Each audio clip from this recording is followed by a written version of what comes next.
জীবনে কি সাফল্য আমাদের কাছে নিজে থেকে হেঁটে আসে? কখনোই আসে না। ততক্ষণ আসে না যতক্ষণ না আমরা পরিশ্রমের পথে চলা শুরু করছি। পরিশ্রম করতে থাকুন, এই পরিশ্রমের পথে অগ্রসর হতে থাকুন। যতক্ষণ আপনি পরিশ্রমের পথ ধরে এগোতে থাকবেন, সাফল্য আপনার কাছে আপনিই চলে আসবে। তাহলে জীবনে নিরন্তর প্রয়াস করুন, পরিশ্রম করতে থাকুন, সাফল্য লাভ করুন। নমস্কার শ্রোতা বন্ধুরা, বং কোর্স ডায়েরি চ্যানেলে আপনাদের সকলকে স্বাগত জানাই। আজকের এই ভিডিওটি থেকে আপনি ভগবান শ্রীকৃষ্ণের মূল্যবান কিছু উপদেশ জানতে পারবেন। এই মূল্যবান উপদেশগুলি আপনি কাজে লাগিয়ে আপনার জীবনে সফলতা অর্জন করতে পারবেন।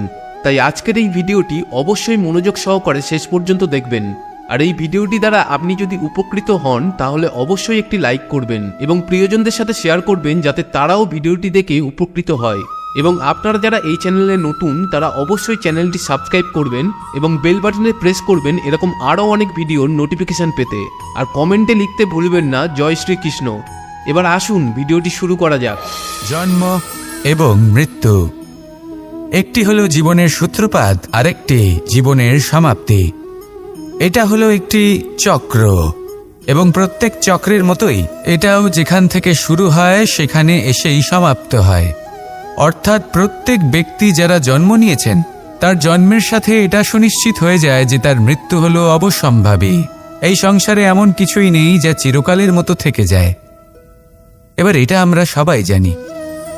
আমাদের কাছে যে জীবনটা আছে, যেটা আমরা যাপন করতে পারি, সেই সময়কালে আমরা কি করতে পারি সেটা গুরুত্বপূর্ণ। এমন কিছু করুন যার ফলে মৃত্যুর পরেও আপনি অমর হয়ে থাকবেন। আমাদের কথা, আমাদের কর্ম এই সংসারে প্রেরণা প্রদান করতে পারে। আর যদি আমরা প্রেরণা নাও জোগাতে পারি, তাও এই সন্তোষ বোধ যেন থাকে যে আমরা আমাদের জীবন ব্যর্থ হতে দিইনি। এই জীবন যাপন করার ইচ্ছেতেই আমরা সময় ব্যর্থ করে দিই।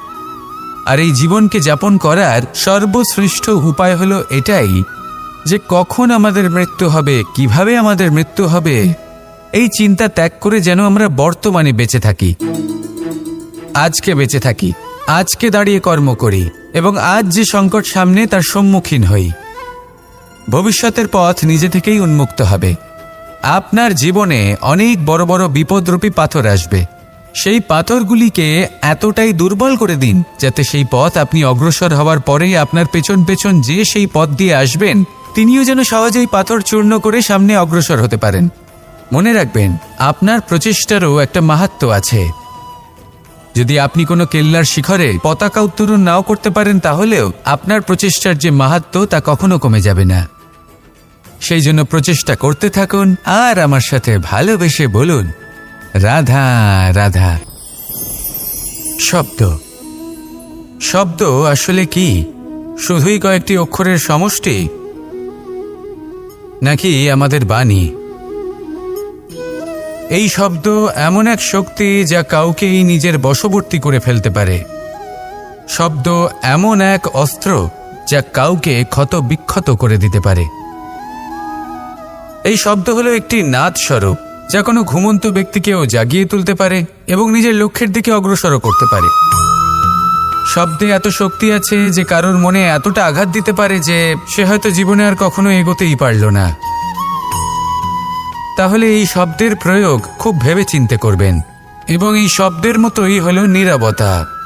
অনেক সময় এই নীরবতা আমাদের সহায়ক হয়ে ওঠে। অনেক সময় এটা আমাদের অনুশোচনাকে অনেক বেশি বাড়িয়ে তুলতে পারে। ভীষ্ম পিতামহ, অঙ্গরাজ কর্ণ যখন দ্রৌপদীর বস্ত্রহরণ হচ্ছিল তখন এনারা নীরব ছিলেন। দুর্যোধনের বিরোধিতা করেননি, ওকে বাধা দেননি। আর তারপর কি হলো সেটা আপনারা সকলে জানেন। দেখতে গেলে নীরবতা চুপ করে থাকা, কিন্তু যদি কোনো দুষ্টের সামনে চুপ করে থাকেন, যদি তার বিরোধিতা না করতে পারেন, তাহলে এই নীরবতাই অনেক বড় পাপের আকার ধারণ করে। মনে রাখবেন আর আমার সাথে ভালোবেসে বলবেন, রাধা রাধা। এই সংসারে এমন কোন আবেগ আছে যা সবসময় কটু বলে মনে হয়, কিন্তু সবার শেষে এটি সবথেকে বেশি মধুর উপলব্ধি প্রদান করে, সবথেকে বেশি মধুর অনুভূতি প্রদান করে। উত্তর পেলেন না? আপনাকে একটা উদাহরণ দিই। যখন মাতা সীতাকে অপহরণ করা হয়েছিল, তখন শ্রীরাম অপেক্ষা করেছিলেন 4 মাস পর্যন্ত। উনি খুঁজতে চেয়েছিলেন, কিন্তু উনি ওনার খোঁজ বন্ধ রেখেছিলেন। কল্পনা করে দেখুন ওনার কতটা যন্ত্রণা হয়েছিল। উনি শুধু অপেক্ষা করছিলেন, কারণ তখন বর্ষা ছিল। অনেক দিন পর্যন্ত সূর্যের আলো দেখা যায়নি। উনি জানতেন এরকম সময় বানর সেনার পক্ষে বনের মধ্যে পথ খোঁজা খুবই কঠিন কাজ হবে। সাগর পার করা অত্যন্ত কঠিন হয়ে দাঁড়াবে। তারা হয়তো বনের মধ্যে পথ হারিয়ে ফেলবে। উনি অপেক্ষা করলেন, আর এই অপেক্ষার ফল হিসেবে উনি কি লাভ করলেন? সাগরে সেতু নির্মাণ করলেন এবং মাতা সীতাকে সসম্মানে আবার ফিরিয়ে আনলেন। যদি শ্রীরাম অপেক্ষা না করতেন, তাহলে হয়তো এই সব কিছু কখনোই সম্ভব হতো না। এটাই হলো শক্তি ধৈর্যের। এটাই হলো আমাদের কাছে শিক্ষা। এই ধৈর্যই প্রত্যেকবার আমাদের অত্যন্ত কঠিন বলে মনে হয়। ধৈর্য ধরা অত্যন্ত কঠিন, কিন্তু অবশেষে এটাই সব থেকে শ্রেষ্ঠ ফল দান করে, সব থেকে মধুর উপলব্ধি, সব থেকে মধুর অনুভূতি প্রদান করে। তাই ধৈর্য ধরে থাকুন, সব কিছু শুভ হবে। আর তখন এই মন প্রফুল্ল হয়ে বলবে, রাধা রাধা। কখনো কখনো আমরা খুব ব্যথিত হয়ে পড়ি। আমরা নিজেদের পরিবারের জন্য এত কিছু করি, আর তারা আমাদের দেখলেই ভয়ভীত হয়ে পড়ে, আমাদের দেখলে বিরক্ত হয়।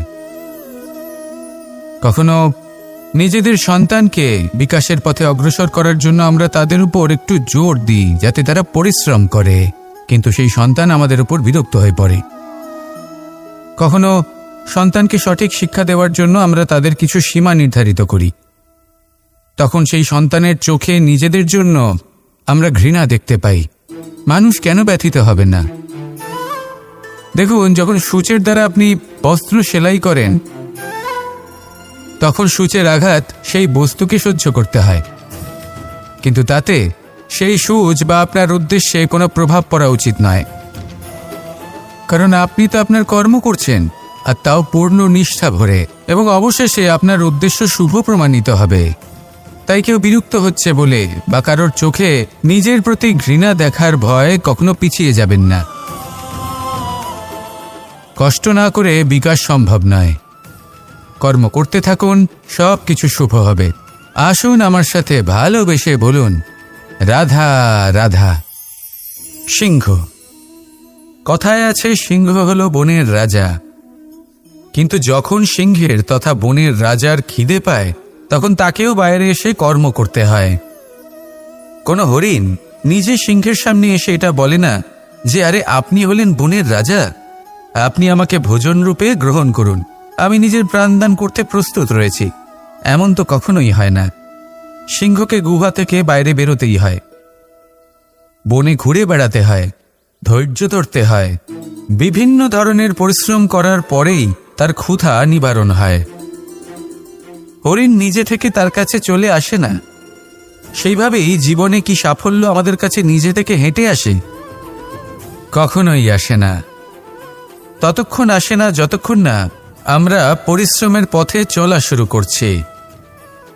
পরিশ্রম করতে থাকুন, এই পরিশ্রমের পথে অগ্রসর হতে থাকুন। যতক্ষণ আপনি পরিশ্রমের পথ ধরে এগোতে থাকবেন, সাফল্য আপনার কাছে আপনা আপনিই চলে আসবে। তাহলে জীবনে নিরন্তর প্রয়াস করুন, পরিশ্রম করতে থাকুন, সাফল্য লাভ করুন, আর আমার সাথে ভালোবেসে বলুন, রাধা রাধা। ক্রোধ আপনার অন্তরের আরও একটা শত্রু। এই ক্রোধ আসলে কি? আপনার মনের এক ভাবনা, যা আপনার মনেই উৎপন্ন হয়। এই মন আত্মার সাথে যুক্ত থাকে। এখন একটা ভাবনা যা আত্মার সাথে যুক্ত থাকে, তাকে অনুচিত কেন বলা হয়, সেটা বোঝার চেষ্টা করুন। ক্রোধ কখনো কখনো জরুরি হয়, বিশেষ রূপে তখন যখন আপনি সঠিক পক্ষে দাঁড়িয়ে রয়েছেন এবং সামনের ব্যক্তি অধর্মের পক্ষে রয়েছেন আর বিনম্রভাবে মানছেন না। যেমন শ্রীরাম ক্রুদ্ধ হয়েছিলেন সাগরের ওপর, ওটা উচিত ছিল, আর তা ততক্ষণই উচিত যতক্ষণ আপনি ক্রোধকে নিয়ন্ত্রণ করছেন। যদি ক্রোধ আপনাকে নিয়ন্ত্রণ করতে শুরু করে তাহলে পরিস্থিতি এমনও হতে পারে, ধরুন একজন ব্যক্তির প্রতি ক্রোধের কারণে আপনি তার ক্ষতি করতে চান। আপনি একটা কয়লা হাতে নিলেন, আর সেই কয়লা সামনের ব্যক্তির ক্ষতি করার পূর্বে আপনার হাত জ্বালিয়ে দেবে। ব্যাস, ক্রোধ এটাই করে, সর্বপ্রথম আপনার ক্ষতি করে, আপনার বিবেক হরণ করে নেয়, আপনি আপনার নিয়ন্ত্রণ হারিয়ে ফেলেন আর সবকিছু নষ্ট হয়ে যায়। বেশিরভাগ মানুষ ক্রোধে এমন সিদ্ধান্ত নেন যে সেটা তাদেরই বিনাশের কারণ হয়ে দাঁড়ায়। আর কিছু মানুষ বলেন যে আমাদের জীবনে এত যন্ত্রণা আছে, এত সংকট আছে যে ক্রোধ উৎপন্ন হবেই। আর এরকম সময় এটাই উচিত হবে যে আপনি নিজেকে ক্রোধের থেকে দূরে রাখুন আর তারপর সমস্যার নিবারণ করুন। আর এই নিবারণই আপনার জীবনকে একটা শ্রেষ্ঠ স্তরে পৌঁছে দেবে। তাহলে ক্রোধ থেকে দূরে থাকুন, সুপ্রসন্ন থাকুন, আর আমার সাথে ভালোবেসে বলুন রাধা রাধা। বর্ষা, কখনো অনুভব করে দেখেছেন এই বর্ষা? আকাশ থেকে বর্ষার ফোঁটা ঝরে পড়ে, মিষ্টি ফোঁটা, শীতল ফোঁটা, মনকে পবিত্র করে তোলে, ধরিত্রীর তৃষ্ণা নিবারণ করে, আশপাশটা সবুজে ভরিয়ে তোলে। এবার এইরকম জল আমরা কুয়ো থেকেও পেতে পারি। যদি আমরা ভেবে দেখি যে বর্ষা এবং কুয়োর জলের মধ্যে পার্থক্য কি, তবে পার্থক্য আছে। পার্থক্য হলো ভাগ্য এবং কর্মের। বর্ষা হলো ভাগ্য, প্রকৃতির যখন ইচ্ছে হবে তখন বর্ষা হবে। কিন্তু কুয়ো আমরা এমনি এমনি পাই না, কর্ম এবং পরিশ্রমের দ্বারা একে প্রাপ্ত করতে হয়। এই ধরিত্রীকে খুঁড়তে হয়, অনেক ঘাম ঝরাতে হয়, তবেই আমরা একটা কুয়ো প্রাপ্ত করতে পারি। এবার এই বর্ষা, এটা সারা বছর হয় না, কিন্তু কুয়ো এটা বছরের পর বছর আমাদের তৃষ্ণা নিবারণ করে। এবার এর থেকে আমরা কি শিক্ষা লাভ করি? এটাই যে আপনি ভাগ্যের ওপর বিশ্বাস রাখুন, কিন্তু নিজের কর্মের ওপর আস্থা রাখুন, কারণ কর্ম এবং পরিশ্রম আপনাকে এই সংসারের যে কোনো শিখরে পৌঁছে দিতে পারে। তাহলে নিরন্তর প্রয়াস করুন, কর্ম করুন, আর আমার সাথে ভালোবেসে বলুন রাধা রাধা। এই সংসারে বড়ই বিচিত্র এক শব্দ আছে, মূল্য। এর প্রয়োগ আমরা জীবনেও করে থাকি, আবার ব্যবসাতেও করে থাকি। একজন উদ্যোগপতি সবসময় বলেন ব্যবসার মূল্য সবসময় উচ্চমান হওয়া উচিত, তাতে লাভ বেশি। অন্যদিকে আরেকজন ব্যক্তি যিনি পরোপকারী, যিনি ঈশ্বরের দর্শনের অভিলাষী, তিনি বলেন জীবনের মূল্য সব থেকে উচ্চমান হওয়া উচিত। অনেক সময় মানুষ কি করে থাকেন, ব্যবসার এই মূল্য তা উচ্চতার শিখরে পৌঁছানোর লোভে জীবনের মূল্য নামিয়ে ফেলেন। যেখানে এই সমগ্র সংসার প্রেমের দ্বারা চালিত হয়, প্রেমই হলো এই সংসারের আধার। এবার যদি আপনি প্রেম করতে শিখে যান, তাহলে ব্যবসাতে নিশ্চিত রূপে লাভের সাথে সাথে কীর্তি এবং যশ লাভও করতে পারবেন। তা আমি নিশ্চিত রূপে বলতে পারি, কারণ ব্যবসাতে ওঠা নামা এসব চলতেই থাকে। জীবনকে আপনি যদি একবার উচ্চতায় নিয়ে যেতে পারেন, তাহলে তা কখনোই নামবে না। আসুন আর আমার সাথে ভালোবেসে বলুন রাধা রাধা। আমাদের গৃহে অনেক কক্ষ রয়েছে, কিন্তু এমন কি আছে যে একটাই থাকে? আমাদের গৃহের দ্বার। এমন কেন হয়? অনেক দ্বার তো থাকতেই পারে। ভেবে দেখুন, একটা বিশাল ভবন রয়েছে, তার চতুর্দিকে অনেক দ্বার আছে। ভালোই হবে, যাতায়াত করতে সুবিধা হবে, কিন্তু এমন আমরা কেন করি না? এবার আপনি বলবেন যে এটার উত্তর তো সহজ, যতগুলো দ্বার থাকবে ততজন দ্বারপালও থাকবে। কে কখন কোথা থেকে আসবে, কোথায় চলে যাবে সেদিকে খেয়াল থাকবে না, চুরির সম্ভাবনাও বেড়ে যাবে। যাক, এই বিষয়ে অন্তত আপনি বোঝেন। সেই জন্য আপনার গৃহে একটাই দ্বার রয়েছে, কিন্তু আপনার মনের বিষয় কি জানেন? আপনার মনেও কি কোনো দ্বার আছে? নেই? তার মানে যে কোনো ব্যক্তি যেখান থেকে খুশি আসতে পারে আর আপনার মনে যা খুশি প্রবেশ করিয়ে চলে যেতে পারে। কোনো বাধার সম্মুখীন না হয়ে কোনো ব্যক্তি আপনার মনে যা কিছু প্রবেশ করিয়ে চলে যাবে, তা সে আমাদের পক্ষে শুভ হোক, অশুভ হোক বা যতই ঘাতক হোক না কেন। সেই ভাবনা হতে পারে বাসনাময়, ক্রোধে পরিপূর্ণ, মতভেদে পরিপূর্ণ, বিদ্বেষ বা অহংকারে পরিপূর্ণ, বা কোনো ব্যর্থ ভাবনা হতে পারে। বিশ্বের যে কোনো ভাবনা মনে এসে বসবাস করতে পারে। এবার মনে যা ভাবনা থাকবে মন সেটাই অনুভব করবে। নেতিবাচক ভাবনা যদি মনে ঘর করে মন সুখ অনুভব কি করে করবে? সেই জন্য আবশ্যক হলো মনের মাঝে ইতিবাচক সত্তার দ্বার গড়ে তোলা। অর্থাৎ কোনো ভাবনা যদি আসে এবং ইতিবাচক হয় তাহলে তাকে মনে প্রবেশ করতে দিন। যদি তা আপনাকে আর্থিক, সামাজিক, পারিবারিক, আধ্যাত্মিক লাভ দেয় তাহলে তাকে প্রবেশ করতে দিন। যদি না দেয়, যদি তা নেতিবাচক ভাবনা হয় তাকে দ্বার থেকেই আবার ফিরিয়ে দিন। যত শুভ চিন্তায় থাকবে এই মন ততই শুভ হবে আপনার জীবন। আর এই মন সুপ্রসন্ন হয়ে বলবে রাধা রাধা। এবার ধরুন আমাকে দ্বারকা থেকে হস্তিনাপুর যেতে হবে, আর পথে আমি প্রত্যেকটা এমন স্থানে দাঁড়াচ্ছি যেখানে আমার মন আপ্লুত করার মতো কোনো দৃশ্য দেখতে পাচ্ছি, বা কোনো ব্যক্তিকে দেখতে পাচ্ছি, বা কোনো প্রসঙ্গ দেখতে পাচ্ছি, বা কোনো নাটক দেখতে পাচ্ছি। তাহলে কি আমি কখনো হস্তিনাপুরে উচিত সময়ে পৌঁছতে পারবো? কখনোই নয়। মানুষকেও ঠিক এই কথাটাই মাথায় রাখতে হবে। মানুষ মনের মধ্যে একটা লক্ষ্য স্থির করেন, সেই পথে অগ্রসর হয়ে পড়েন।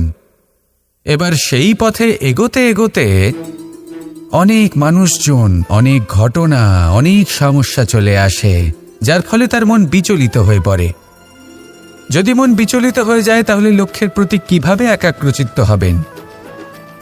সেই জন্য অত্যন্ত আবশ্যক যে আপনি সময়ের সদ্ব্যবহার করুন সেই পথে চলার জন্য। সেই পথে সামনে এগোতে থাকুন, চোখ থাকবে শুধু লক্ষ্যের দিকে। যখনই আপনি বুঝবেন যে আপনি লক্ষ্যভ্রষ্ট হচ্ছেন, আবার সেই পথে নিজেকে টেনে আনুন। ঠিক এইভাবেই এগোতে থাকুন, সাফল্যের শিখরে গিয়ে পৌঁছন, আর সেখানে গিয়ে আনন্দের সাথে উচ্চ স্বরে বলুন রাধা রাধা। কখনো কোনো নদীকে দেখেছেন? একই আকার, একই স্থান, শুধু প্রবাহিত হতে থাকে। এর মধ্যে কখনো কোনো অপদ্রব্য ফেলে দেখুন, দেখবেন সেটা বেশিক্ষণ সেখানে থাকে না। সেটা নদীর সাথে বইতে থাকে, আর বয়ে যেতে যেতে সাগরে সমাহিত হয়ে যায়, আর শেষ পর্যন্ত সাগর সেটাকে তটে ফেলে দেয়। কিছুটা এমন হওয়া উচিত আমাদের বিচারধারাও। এক স্থানে তা স্থগিত হওয়া উচিত নয়, এটা সবসময় প্রবাহমান হওয়া উচিত। তবেই আমাদের চেতনা, আমাদের মূল্যবোধ এবং আমাদের স্মৃতি, এই তিনটি শ্রেষ্ঠ থাকবে। আর এটাই হলো পুকুর এবং নদীর মধ্যে পার্থক্য। নদীতে জল সবসময় বয়ে চলে, সেই জন্য পবিত্র থাকে, শুদ্ধ থাকে এবং পরিষ্কার থাকে। আর সেখানে এই পুকুরের তলদেশে সব জমা হতে থাকে, আর সেই জন্য তা অপবিত্র হয়ে যায়। তাই সবসময় এই বিচারধারা প্রবাহমান রাখুন। যদি মনে কোনো ভাবনা চলে আসে, সেখানেই থেকে যায় এবং বিদ্যে থাকে, তাহলে তা বের করে দিন, তাকেও বয়ে যেতে দিন, এবং তার যা উত্তর হবে তা সময়ের সাথে আপনার সামনেই চলে আসবে। শুধুই নদীর মতো প্রবাহমান হন, আর আমার সাথে ভালোবেসে বলুন রাধা রাধা।